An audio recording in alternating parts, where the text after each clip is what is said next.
পরে আমানে জিজ্ঞেস করে মাহিরু রিওয়ার্ড বা গিফট হিসেবে কি চায়। তখন মাহিরু বলে আমি তো তোমাকে আমার কোলে মাথা রেখে বিশ্রাম নিতে দিয়েছি, তাহলে রিওয়ার্ড তো তোমারও পাওয়া উচিত তাই না? তখন আমানে বলে তোমাকে খুশি দেখতে পারাটাই আমার সবচেয়ে বড় রিওয়ার্ড মাহিরু।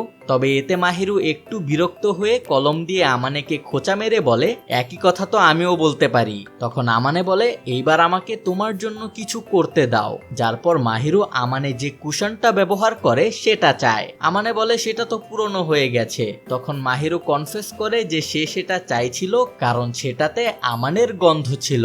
একটু কৌতূহলী হয়ে আমানে জিজ্ঞেস করে তোমার কি স্মেল ফেটিশ আছে নাকি? সঙ্গে সঙ্গে মাহিরু প্যানিক করে সেটা অস্বীকার করে এবং বলে যে সে শুধু আমানের গন্ধ পছন্দ করে কারণ সে আমানেকে অনেক বেশি ভালোবাসে। কিন্তু আমানেকে সরাসরি জড়িয়ে ধরাটা তার জন্য একটু কঠিন ব্যাপার কারণ সে তখন রিল্যাক্স করতে পারে না, তাই সে এই কুশনটাই চাইছিল।